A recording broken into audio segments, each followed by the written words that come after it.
Captain Jake Morrison stood on the bridge of the UCS Defiant, watching the stars through the main viewport. His ship was 3 days out from the Kepler colony, carrying supplies and new settlers to humanity's newest world. The journey had been quiet, just the way Jake liked it. Space was dangerous enough without adding extra trouble. The year was 2387, and humans had spread across 47 star systems. The Terran Colonial Alliance kept growing, pushing further into the galaxy with each passing year. Jake had been part of that expansion for 15 years, first as a young officer, and now as captain of his own exploration vessel. "Captain, we're picking up something strange on long-range sensors," said Lieutenant Chris Turner from his station.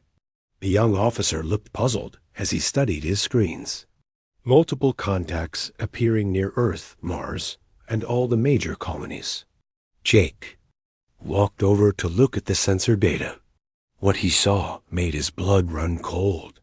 Massive ships, larger than any human vessel ever built, had appeared simultaneously above every human world. They hadn't come from hyperspace or any known form of travel. They were just there, as if they had always existed. "How many ships are we talking about?" Jake asked, his voice steady despite the growing alarm in his chest. "Hundreds, sir. Maybe thousands. They're above every colony, every station, every inhabited world in human space." Turner's fingers moved quickly across his controls. "And, sir, they're not showing up on any of our identification systems. These aren't human ships." Jake felt the familiar weight of command settle on his shoulders. In all his years exploring the galaxy, humanity had never encountered another intelligent species. They had found ruins, abandoned cities, and traces of long-dead civilizations, but never anyone still alive. Until now. "Open a channel to Colonial Command," Jake ordered. "They need to know about this immediately." The communication came through within minutes, but it wasn't from Colonial Command. It was a message being broadcast to every human ship, station, and colony simultaneously. The voice that spoke was unlike anything Jake had ever heard, musical and strange, but speaking perfect English. "Mortals of the species called human," the voice said, filling the bridge with its otherworldly tone. "We are the Zephyrians, the eternal rulers of this galaxy. For 10,000 years, we have guided the lesser species toward enlightenment and purpose. Your time of ignorance has ended." Jake watched his crew exchange worried glances. Turner looked pale, and even Chief Engineer Rachel Stone, normally unshakable, seemed nervous as she listened to the alien broadcast. "We have observed your expansion through our domain," the voice continued. "Your species shows promise, but you lack proper guidance. You have built cities and ships, explored worlds, and dreamed of greatness, but you do not understand your place in the greater order of existence." The main screen flickered, and suddenly Jake found himself looking at one of the alien beings. The Zephyrian was tall and graceful, with features that seemed carved from living crystal. Its skin glowed with soft light, and its eyes held depths that seemed to contain galaxies. Everything about the creature suggested power beyond human understanding. "I am High Archon Veltar, voice of the eternal Zephyrian Empire. We offer you a choice, children of Earth. Accept our divine guidance, surrender your weapons of war, and provide tribute as befits your status as our subjects. In return, you will receive our protection and the wisdom that comes from serving those greater than yourselves." Jake felt anger building in his chest. The alien spoke as if humans were children who needed to be taught their place. The condescending tone reminded him of every bully he had ever faced, every authority figure who thought power gave him the right to control others. "Those who accept our offer will be granted peace and prosperity under our eternal rule," Veltar continued. "Your worlds will be protected, your people fed and housed, your children raised in the proper understanding of their place in our empire." All we ask in return is acknowledgement of our rightful position as your gods and masters." The word gods hit Jake like a physical blow. These aliens didn't just want submission. They wanted worship. They expected humans to bow down and treat them as divine beings worthy of religious reverence. However, the alien's voice grew colder. "Those who refuse our generous offer will face the consequences of their foolishness.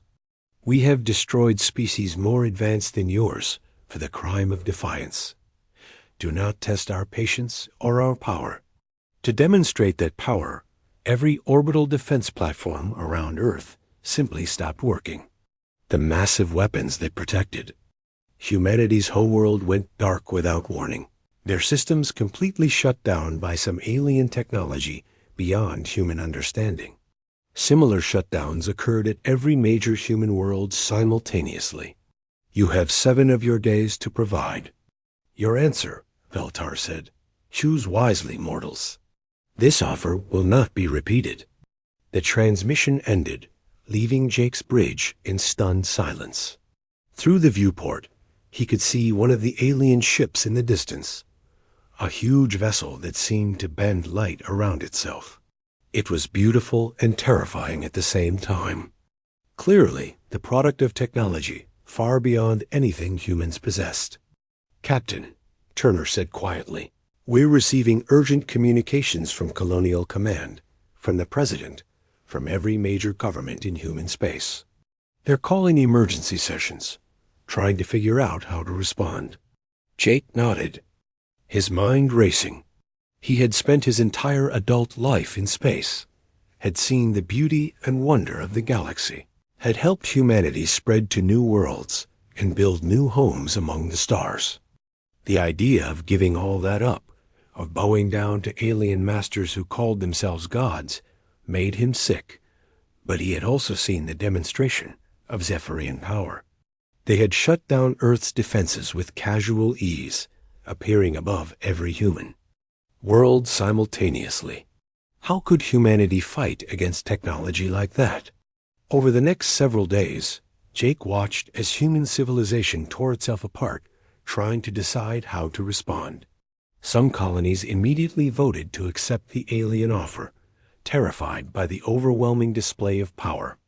Others, particularly the frontier worlds that had been settled by humanity's most independent spirits, called for resistance despite the odds. On Earth, President Ben Rodriguez faced an impossible decision. Admiral Lisa Carter, head of Colonial Defense, presented analysis after analysis showing that human military forces stood no chance against Zephyrian technology. Dr. Kate Sullivan, the leading expert on alien archaeology, pointed out that the ruins found on dozens of worlds all showed signs of the same fate, civilizations that had been completely destroyed, leaving only empty cities and broken dreams. Jake followed the debates through news feeds and official communications. The arguments raged for days, with families torn apart and entire worlds divided. Some people genuinely believed that accepting alien rule was the only way to survive. Others argued that a life of slavery, even comfortable slavery, was no life at all. The Zephyrians waited patiently, their ships hanging in orbit above every human world like swords ready to fall. They made no threatening moves, but their presence was a constant reminder of the choice humanity faced: submit or die. On the 6th day, Jake received a personal message from his sister on Earth. She was scared, crying as she spoke to the camera, begging him to support acceptance of the alien terms. She had 2 young children and couldn't bear the thought of them dying in a hopeless war against beings who claimed to be gods. That night, Jake stood alone on his bridge, looking out at the stars and thinking about the choice his species faced. He thought about his sister's children, about all the human children who deserved a chance to grow up and see the wonders of the galaxy. He thought about the colonies he had helped establish, the dreams he had helped make real, the future humanity had been building among the stars. Most of all, he thought about the word gods and what it meant. Throughout human history, people had claimed divine authority to justify their rule over others. Kings, emperors, and dictators had all insisted they were chosen by higher powers, that resistance to their will was not just rebellion, but sin itself. Jake had never been a religious man, but he understood the difference between choosing to believe in something and being forced to worship it. These aliens demanded not just obedience, but reverence, not just submission, but the abandonment of human dignity itself. As the seventh day dawned, Jake knew what his answer would be, regardless of what the governments decided. He was human, and humans bowed to no one who demanded worship at the point of a gun. Some things were worth fighting for, even if the fight seemed hopeless. Some things were worth dying for, even if death seemed certain. The choice was made. Now humanity would have to live with the consequences, whatever they might be. The answer came on the seventh day, broadcast from Earth to every corner of human space and directly to the waiting Zephyrian fleets. President Ben Rodriguez stood before the cameras, his face showing the weight of the decision that would define humanity's future. Behind him sat the Emergency Council, representatives from every major colony and military command. Captain Jake Morrison watched the broadcast from his ship's bridge, along with his entire crew. Across human space, billions of people stopped what they were doing to hear their species' fate. The silence was complete, broken only by the hum of ship systems and the distant whisper of stars. To the Zephyrian Empire and High Archon Veltar, Rodriguez began, his voice steady despite the magnitude of the moment. We have considered your offer carefully. We have debated, argued, and weighed every possible consequence of our decision. We have looked at our children and thought about their future. We have examined our history and remembered who we are. Jake felt his heart pounding as the president paused. Around him, his crew leaned forward, waiting for words that would either doom humanity or set them on a path toward freedom. Humanity rejects your demand for worship, Rodriguez continued, his voice growing stronger with each word. We reject your claim to divine authority over our species. We reject the choice between slavery and death because we believe there is a third option. We choose to remain free, whatever the cost may be. The reaction was immediate and explosive. On some worlds, crowds cheered and celebrated. On others, people wept in terror, knowing what was coming. The Zephyrian response was swift and terrible in its certainty. High Archon Veltar's voice filled every communication channel, cold with divine fury. So be it, mortals. You have chosen extinction over enlightenment, chaos over order, death over the eternal peace we offered. Your species will serve as an example to all who would dare defy the natural order of the universe. The war began within hours. Jake watched in horror as the first Zephyrian attack fell on the new Boston colony. The alien ships moved like living things, flowing through space in patterns that hurt to watch. When human defense ships tried to intercept them, the Zephyrians simply phased through the attacks as if the weapons didn't exist. Commander Steve Patterson led the defense fleet, 12 heavy cruisers and 30 fighters against 3 Zephyrian vessels. Jake had served with Patterson before and knew him as one of the best tactical minds in the colonial navy. It didn't matter. The battle lasted less than 10 minutes. The Zephyrian ships unleashed weapons that twisted reality itself.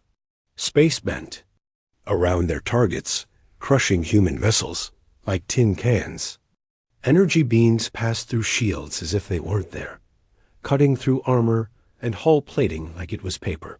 When Patterson's flagship tried to ram one of the alien ships, it passed harmlessly through the enemy vessel's hull. Jake watched the sensor readings as Patterson's entire fleet was destroyed without the Zephyrians taking a single point of damage.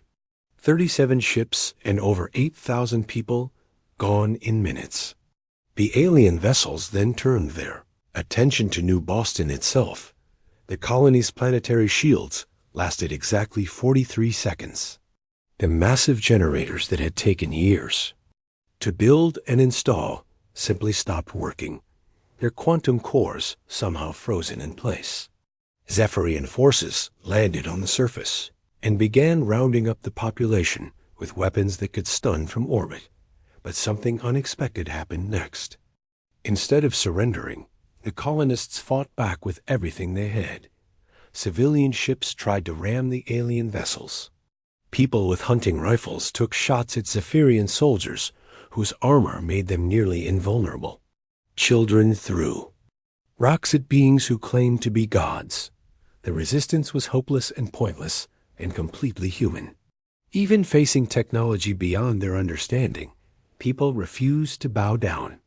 They fought with their bare hands if necessary, died on their feet rather than live on their knees. Dr. Kate Sullivan watched the battle reports from her laboratory on Earth, trying to understand what they were seeing. The Zephyrian technology seemed to violate every law of physics she knew, but she refused to accept that any science was truly magic. There had to be an explanation, some principle she was missing. "They're not really phasing through our weapons," she told her research team. "They're manipulating dimensional boundaries somehow, shifting slightly out of normal space. The energy signatures suggest quantum manipulation on a massive scale." Dr. Alan Torres, her chief physicist, studied the readings from the New Boston battle. "If that's true, then there might be ways to compensate. We need to understand the frequency patterns, find a way to track them even when they're partially phased." Meanwhile, Admiral Lisa Carter was coordinating humanity's military response. From Colonial Command, the news was uniformly bad. Every engagement with Zephyrian forces ended in complete defeat.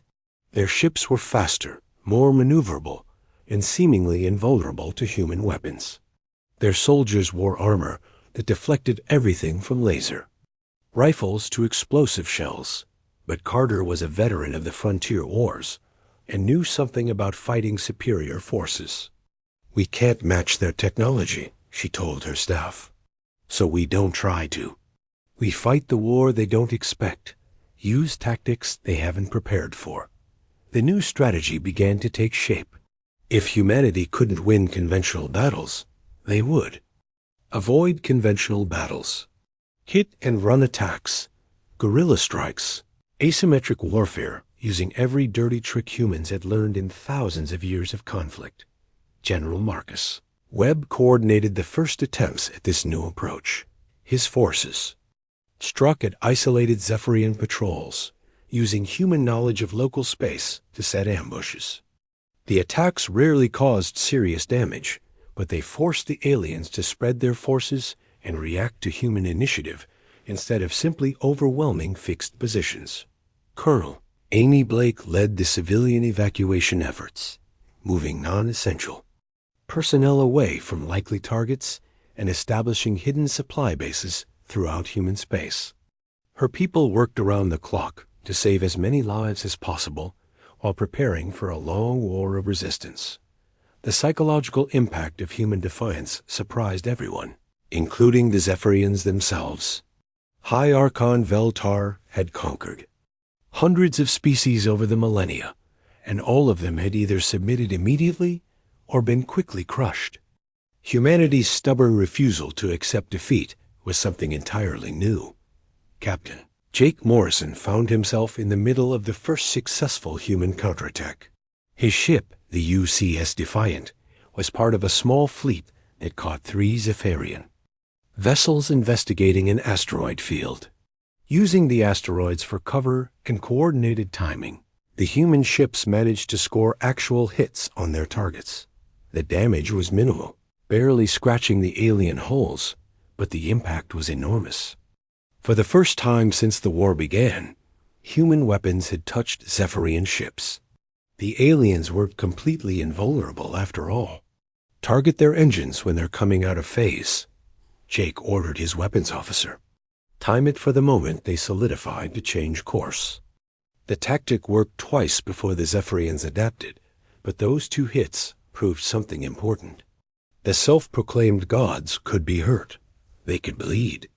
They could be fought. Word of the small victory spread through human space faster than the eye. Official communications.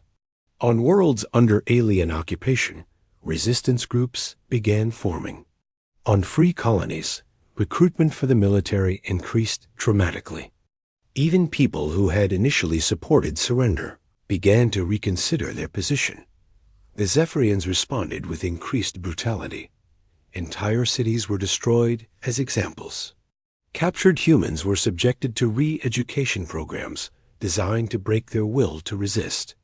But for every atrocity committed, human resolve seemed to grow stronger. Dr. Sullivan made another crucial discovery during this period.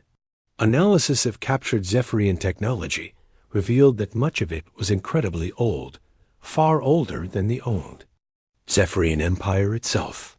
The aliens hadn't invented their miraculous devices. They had found them, inherited them, or stolen them from someone else. They're not gods, she announced to the Emergency Scientific Council. They're grave robbers. With stolen technology. Everything we've seen suggests they found these devices and learned to use them. But they don't truly understand the principles involved. This revelation changed everything. If the Zephyrians were using borrowed technology, then they might have weaknesses and limitations they didn't even know about. More importantly, if humans could understand those principles, they might be able to develop countermeasures. The war entered a new phase as humanity's initial shock wore off and grim determination took its place. The casualty reports were horrific, with entire fleets lost and whole colonies under occupation.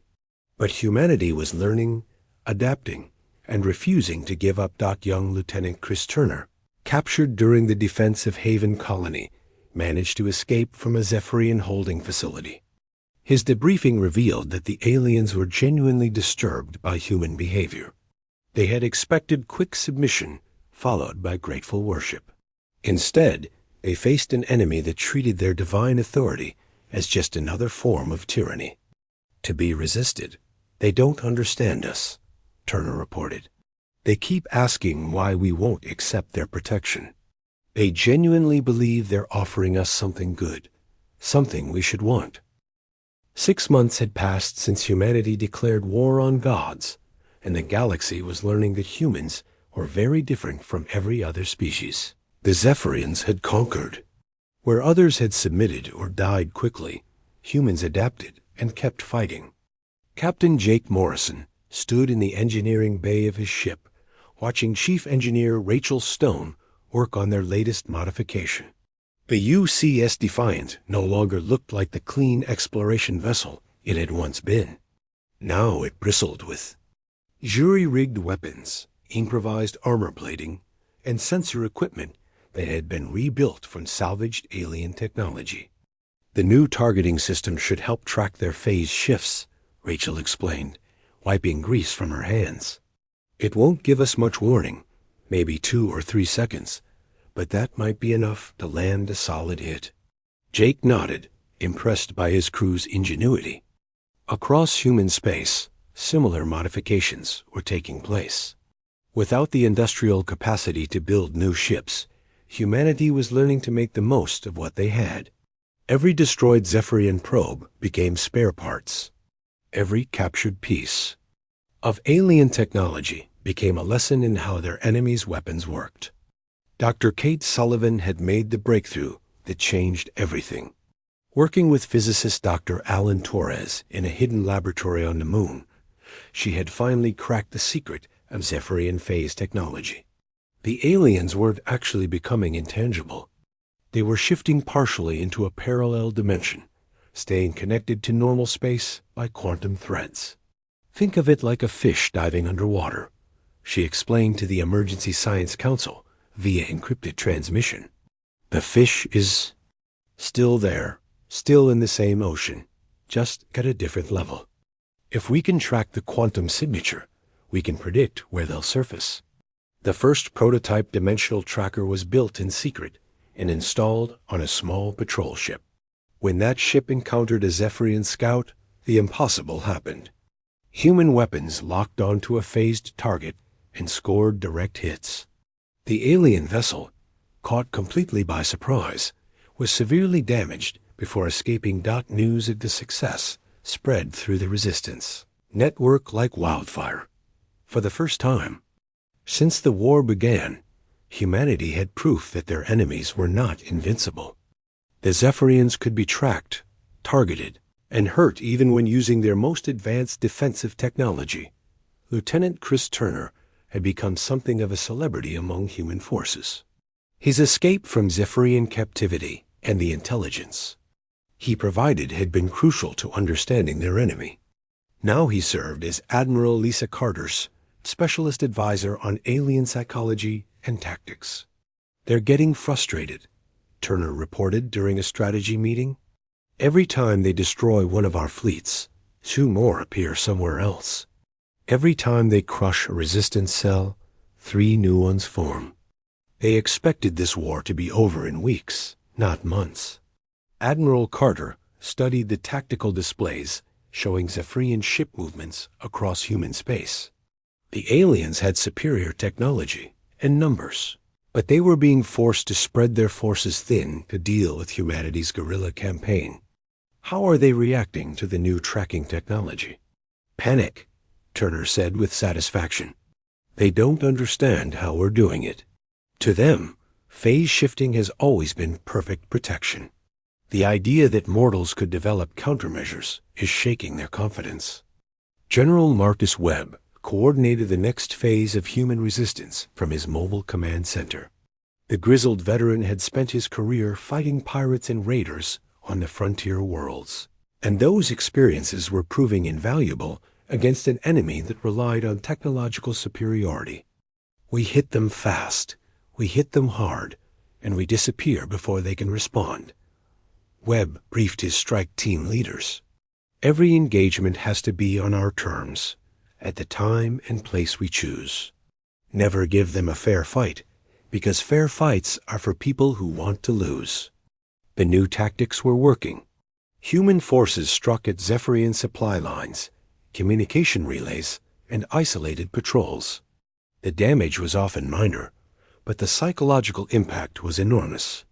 The aliens found themselves constantly looking over their shoulders, never knowing when or where the next attack would come.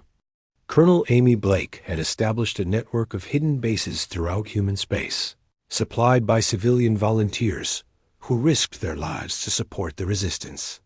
Her people moved refugees away from combat zones while smuggling weapons and supplies to resistance fighters on occupied worlds. "Every family we save is a victory," Blake told her evacuation teams. "Every ship that escapes with civilians is a blow against their plan to use our people as slaves. We may not be able to protect everyone, but we'll make sure as many as possible stay free." The turning point came when Commander Helen Brooks led the first successful boarding action against a Zephyrian vessel. Her assault team used the new dimensional trackers to predict when the alien ship would solidify, then launched themselves across space in armored suits equipped with magnetic grapples. The Zephyrians had never experienced a boarding action before. In 10,000 years of conquest, no species had ever been desperate or clever enough to try. Their ships were designed to be untouchable, not to repel boarders. Brooks and her team fought their way through corridors that twisted and curved in ways that hurt to look at, but they reached the ship's core systems. What they found there changed human understanding of their enemy forever. The Zephyrian control systems were not built by Zephyrians. The technology was far older, covered in symbols from a completely different species. The aliens were using tools they had inherited or stolen, not created. "They're frauds," Brooks reported as her team planted explosive charges throughout the alien vessel. "Everything advanced about their technology comes from someone else. The Zephyrians themselves are just using equipment they don't fully understand." The captured ship provided humanity with intact examples of alien technology for the first time. Dr. Sullivan and her team worked around the clock to analyze every component. every circuit, every piece of exotic matter they could find. What they discovered was revolutionary. The original builders of the technology, whoever they were, had been far more advanced than the Zephyrians. The devices were designed to be adaptable, to learn and grow with their users. But the Zephyrians had used them as static tools, never pushing them to develop or evolve. They had the most advanced technology in the galaxy and were using it at perhaps 10% of its potential. It's like giving a computer to someone from the Stone Age, Dr. Torres explained. They might learn to use it as a very expensive hammer, but they'd never discover what it was really capable of. More importantly, the technology seemed to respond to different types of users in different ways. The original builders had been explorers and scientists, so their devices enhanced learning and discovery. The Zephyrians were conquerors, so the technology had adapted to become weapons of war. But humans were something else entirely. When human technicians tried to interface with the captured systems, the technology began changing again. Instead of focusing purely on conquest or pure science, it started developing tools for survival, adaptation, and cooperation.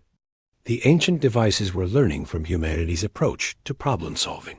Captain Jake Morrison was part of the team testing the first human Zephyrian hybrid systems. His ship had been equipped with modified alien sensors and defensive screens. But they worked differently than when the Zephyrians used them. Where alien ships relied on overwhelming power, human modifications emphasized efficiency and versatility. "It's like the technology wants to help us," Jake reported after a successful test flight. "The systems are adapting to our needs, becoming more effective than they ever were for the Zephyrians." The psychological impact on the Zephyrians was devastating. High Archon Veltar had built his empire on the belief that his people were the rightful inheritors of advanced technology, chosen by fate to rule over lesser species. The discovery that humans could not only use the same technology, but make it work better, was shattering that belief. Reports began filtering in from across the galaxy that other species, long enslaved by the Zephyrian Empire, were beginning to question their master's authority. If the technology responded better to other users, then perhaps the Zephyrians were not the divinely chosen rulers they claimed to be. The war entered a new phase as human forces began using hybrid technology in combat. Ships that had once been hopelessly outmatched could now fight Zephyrian vessels on equal terms. Ground forces equipped with modified alien weapons could stand against soldiers who had previously seemed invincible. But the most important change was in human morale. After months of desperate resistance against impossible odds, they finally had proof that victory was possible. The gods were not invincible. Their technology was not beyond human understanding. Their empire was not eternal. Dr. Sullivan made one final discovery that would reshape the entire conflict. Deep in the captured alien databases, she found references to the original builders of the technology. They called themselves the architects, and they had not simply vanished or died out. They had evolved beyond physical existence, leaving their tools behind for worthy successors to find. The architects had never intended their technology to be used for conquest and domination. They had built it to help species grow, explore, and cooperate. 2 years into the war, everything changed when Dr. Alan Torres completed the first human-built dimensional disruptor. The massive device filled an entire cargo bay aboard the new battleship UCS Vengeance, humanity's first vessel designed from the ground up to fight gods. Captain Jake Morrison had been given command of the Vengeance after his success with guerrilla tactics during the early war. Standing on the bridge of the powerful warship, he felt the weight of human hopes resting on his shoulders. This ship represented everything humanity had learned about fighting the Zephyrians, every hard-won lesson paid for in blood and sacrifice. "Disruptor is ready for testing," Chief Engineer Rachel Stone reported from her station. She had worked for months to integrate the new weapon into the ship's systems, combining human engineering with modified architect technology. According to our calculations, it should force any Zephyrian vessel within range back into normal. Space. Admiral Lisa Carter watched the preparations from Colonial Command, coordinating what would be the largest human fleet ever assembled. Ships from every surviving colony had gathered at the Meridian System, a strategic location that the Zephyrians would have to defend. The plan was simple but desperate: force a major battle and test the new weapon against overwhelming odds. Remember, Carter addressed the fleet commanders via encrypted channel. This isn't about winning a single battle. This is about proving that we can fight them on equal terms. Every ship that survives, every hit we score, every second we keep fighting, sends a message to the entire galaxy. The Zephyrian response was swift and overwhelming. High Archon Veltar himself led the alien fleet, determined to crush human resistance once and for all. His flagship, a massive construct that seemed more temple than warship, appeared at the edge of the system, accompanied by over 200 vessels. Jake watched the enemy fleet approach through his tactical display, feeling familiar fear mixed with grim determination. The Zephyrian ships moved in perfect formation, their hulls gleaming with internal light and made them look like falling stars. Even after 2 years of war, their beauty was undeniable.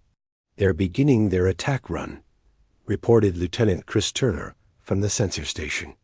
"Standard Zephyrian tactics. Phase shift to avoid our weapons, then to cloak for devastating strikes." The battle began exactly as every previous engagement had. Human ships opened fire with everything they had, while Zephyrian vessels simply phased through the attacks. Laser beams and missile barrages passed harmlessly through enemy hulls that existed partially in another dimension. But this time, humanity was ready. "Activate the dimensional disruptor," Jake ordered. The weapon powered up with a sound like reality tearing apart. Energy cascaded through space in waves that hurt to look at, washing over the Zephyrian fleet like an invisible tide. For a moment, nothing seemed to change. Then, suddenly, every alien ship in the area snapped back into normal space. Simultaneously, the effect was immediate and catastrophic for the Zephyrians. Ships that had been phasing through human attacks suddenly found themselves taking direct hits from weapons they had ignored for seconds earlier. The alien formation, designed for invulnerable vessels, became a perfect target for concentrated human fire. Jake watched in amazement as his fleet's weapons finally found their marks. Zephyrian hulls, no longer protected by dimensional shifting, cracked under the impact of human missiles. Energy shields that had seemed impenetrable flickered and failed under sustained bombardment. "All ships, concentrate fire on their command." "Vessel," Admiral Carter ordered. "This is our chance to hurt them." The human fleet responded with desperate efficiency. Every weapon that could be brought to bear focused on High Archon Veltar's flagship.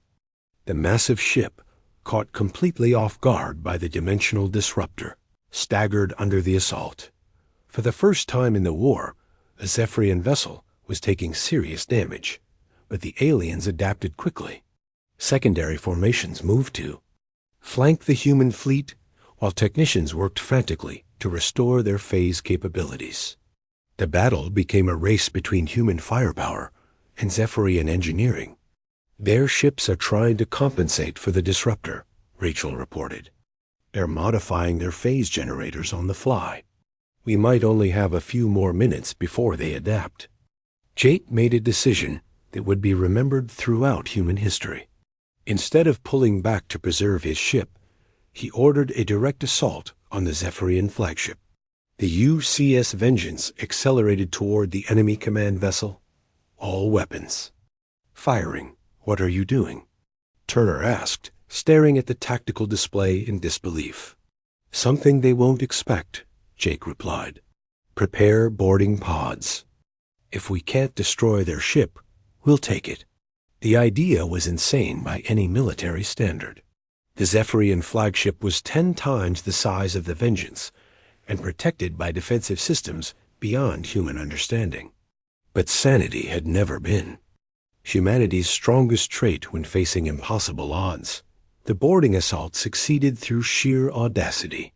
Zephyrian defenses were designed to stop weapons and other ships, not small pods filled with desperate humans in combat armor.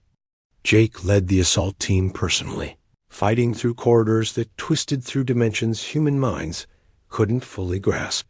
The Zephyrians, inside their own ship, were caught completely unprepared. They had never faced boarding actions before, had never imagined that any species would be crazy enough to try. Their personal weapons and armor were designed for overwhelming enemies at a distance, not for close combat in confined spaces. Human Marines with simple projectile weapons and explosive charges proved devastatingly effective against aliens who expected to face energy beams and missiles. The Zephyrians fell back in confusion as humans fought with a savagery born of 2 years of desperate resistance. Jake fought his way toward the command center, following corridor layouts provided by captured ship data. Behind him, his team planted charges on critical systems while fighting running battles with Zephyrian security forces. The confrontation between Jake and High Archon Veltar took place in the alien's private sanctum, a chamber that seemed to exist partially outside normal space. The Zephyrian leader waited in robes that shifted color like living starlight, his crystalline features showing confusion and growing rage. "You dare enter our sacred spaces?" Veltar demanded, his voice carrying harmonics that made Jake's bones ache. "No mortal has ever violated the sanctity of our command chambers. Your species has committed blasphemy beyond all forgiveness." Jake raised his weapon, a simple human assault rifle loaded with armor-piercing rounds. "We warned you what would happen if you demanded worship. Humans don't kneel to anyone, God or otherwise. You cannot comprehend what you are destroying."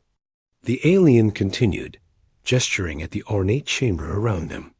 "For 10,000 years, we have brought order to chaos, guidance to the lost, purpose to species that wandered aimlessly through existence. We are the rightful rulers of this galaxy." "Says who?" Jake asked.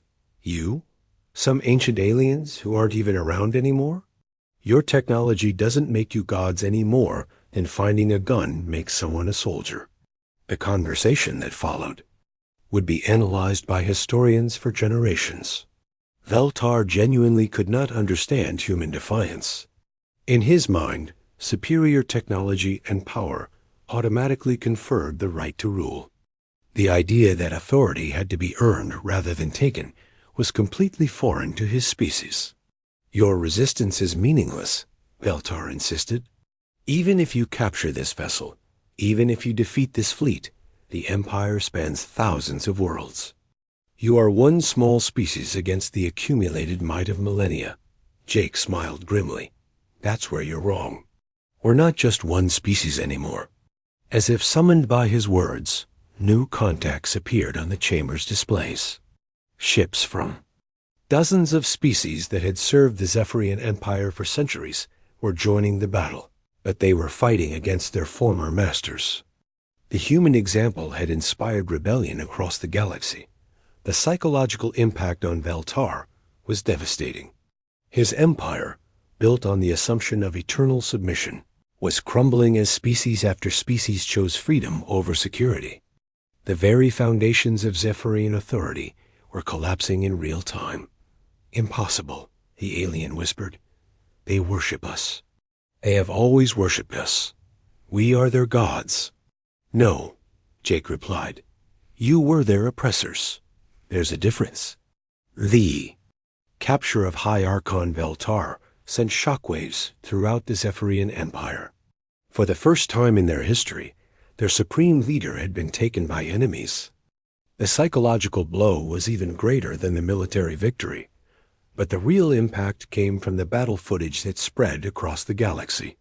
Every species that had served the Zephyrians for generations watched human ships fighting there, former gods on equal terms. They saw the mighty flagship damaged and boarded, saw their supposedly invincible masters retreating in confusion. The rebellion that followed was swift and overwhelming. Worlds that had supplied tribute for centuries stopped their shipments. Species that had worshipped the Zephyrians as divine beings began asking uncomfortable questions about gods who could be defeated by mortals. Dr. Kate Sullivan studied the captured Zephyrian technology with teams of human and alien scientists. What they found confirmed their worst fears about the Empire and their best hopes for the future. The collapse of the Zephyrian Empire happened faster than anyone had expected. Within 6 months of High Archon Veltar's capture, rebellions erupted on hundreds of worlds. Species that had served as willing slaves for thousands of years suddenly remembered what freedom meant. Captain Jake Morrison stood on the bridge of the UCS Vengeance, watching the final assault on the Zephyrian homeworld. Around his ship, a massive fleet gathered from across the galaxy. Human vessels flew alongside ships from dozens of liberated species, all united by their rejection of false gods who demanded worship. The Zephyrian homeworld was unlike anything the Coalition forces had ever seen. It was not a natural planet, but a massive artificial construct, a temple the size of a world dedicated to alien vanity. Spires reached into space itself, connected by bridges that spanned continents. The entire surface glowed with the same internal light that marked all Zephyrian technology. "Sensor readings are off the charts," reported Lieutenant Chris Turner.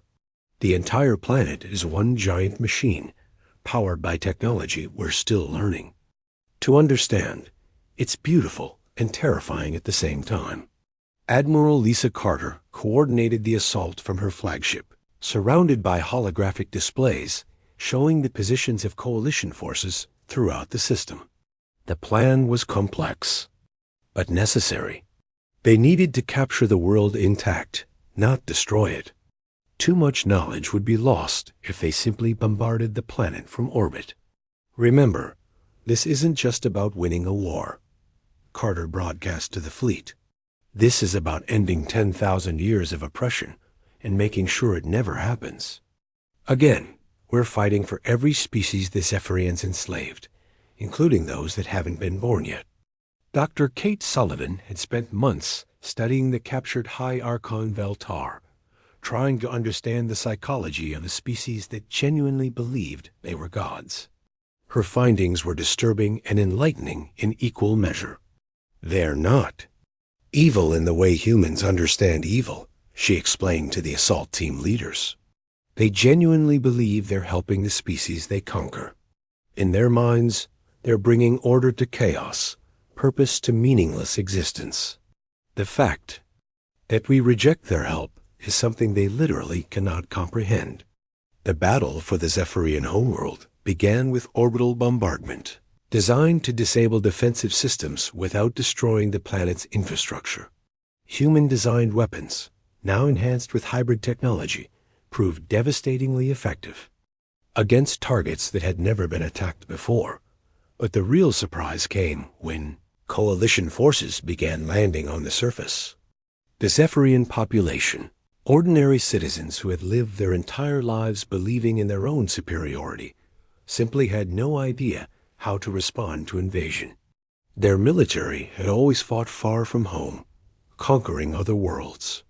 The idea that enemies could reach their sacred planet was unthinkable. General Marcus Webb led the ground assault, his forces fighting through cities that seemed more like museums than places where people lived. Everything was designed for display, for showing off the glory of Zephyrian civilization. Nothing was built for defense against determined attackers. "It's like they never imagined anyone would dare to fight back," Webb reported as his troops advanced through empty streets. "Their entire society is built around the assumption that they'll always be the ones doing the conquering." Colonel Amy Blake coordinated the civilian evacuations, ensuring that non-combatant Zephyrians were protected even as their government fell. Her people had learned hard lessons about treating prisoners and civilians with dignity, lessons that set the Coalition apart from their former oppressors. "We're not here for revenge," Blake reminded her teams. "We're here to end a system, not to become the very thing we fought against. Every Zephyrian citizen we protect proves that freedom doesn't require oppression." The most important battle took place at the planet's central spire, a massive tower that reached into the upper atmosphere and served as both temple and government center. Captain Jake Morrison led the assault team tasked with capturing this ultimate symbol of Zephyrian power. Fighting through the spire was like battling through a fever dream. The architecture followed no human logic, with rooms that existed in multiple dimensions simultaneously and corridors that led to places they hadn't started from. The Zephyrians, defending their most sacred space, fought with desperate courage, but they were overwhelmed by coalition forces that had learned to work together. The final confrontation took place in the spire's highest chamber, where the surviving Zephyrian leadership had gathered around their most sacred artifact. It was a crystalline structure that pulsed with the same light as their ships, beautiful and alien and somehow alive. "You have destroyed everything," one of the Zephyrian Council members said as coalition troops surrounded them. 10,000 years of order, of peace, of purpose. You have brought chaos back to the galaxy." Jake looked at the alien leaders, seeing fear and confusion in their crystalline features. Even now, facing complete defeat, they couldn't understand why their subjects had chosen rebellion over security. "We brought freedom," he replied. "You can call it chaos if you want, but that's just another word for choice." Dr. Sullivan's analysis of the central artifact revealed the final truth about Zephyrian power. The crystal was not just a symbol or decoration. It was a communication device, still connected to the architects who had built the technology the Zephyrians used. The ancient builders had been watching their tools being misused for millennia, waiting for a species worthy of the true inheritance. When Sullivan activated the device, the chamber filled with presence that was vast and ancient and utterly alien. The architects had evolved beyond physical form, but their consciousness still existed in dimensions human minds could barely touch. They spoke without words, communicating directly with thoughts and emotions. The message was simple and profound. The Zephyrians had failed the test. They had used tools meant for exploration and cooperation to build an empire of domination and control. The technology would no longer respond to them as it once had. Instead, it would serve those who understood its true purpose. "You have proven yourselves worthy," the architect presence communicated to the assembled coalition forces. "Not through conquest or claims of superiority, but through your willingness to sacrifice for the freedom of others. The tools we left behind are yours now, to use as they were meant to be used." The transfer of technology was immediate and overwhelming. Across the galaxy, Zephyrian ships and installations stopped working for their original operators while coming online for coalition forces. The empire that had dominated known space for 10,000 years simply ceased to function in a matter of hours. High Archon Veltar, brought from his prison to witness the end of everything he had believed in, finally understood the magnitude of his failure. His species had been tested by beings beyond their comprehension and found wanting. They had been given the tools of gods and used them like common tyrants. "We were chosen," he whispered, his voice breaking with the weight of realization. "We believed we were chosen to rule, but we were chosen to serve. We failed the test." President Ben Rodriguez addressed the galaxy from the captured Zephyrian homeworld, his words broadcast to every inhabited system. The speech was simple but historic, marking the end of the old order and the beginning of something entirely new. Today marks the end of the Zephyrian Empire, but more importantly, it marks the beginning of true freedom for every sentient species in the galaxy, Rodriguez announced. "We fought this war not to replace one set of masters with another, but to ensure that no species would ever again be forced to worship beings who claimed divine authority through superior weapons." The establishment of the Galactic Liberation Council took months of careful negotiation. Every species that had been freed from Zephyrian rule was given equal representation, regardless of their size or technological development. The new government was built on principles that would have seemed impossible just years earlier: consent of the governed, protection of individual rights, and the absolute rejection of any authority based on claims of inherent superiority. Dr.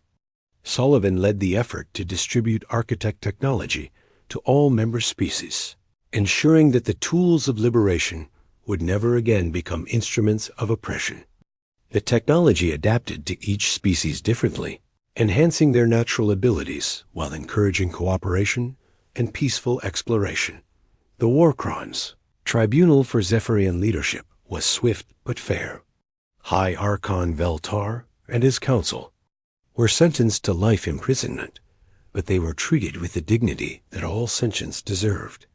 The Coalition had learned that justice without mercy was just another form of tyranny. Captain Jake Morrison returned to exploration, but now he led mixed crews from dozens of species on missions to discover new worlds and new forms of life. His ship, still called the UCS Vengeance, but now serving a very different purpose, became a symbol of what could be accomplished when different peoples worked together toward common goals. The galaxy settled into an uneasy but hopeful peace. There were still conflicts and disagreements, but they were resolved through negotiation and compromise rather than conquest and submission. Species that had been enemies for millennia learned to see each other as equals rather than threats or resources.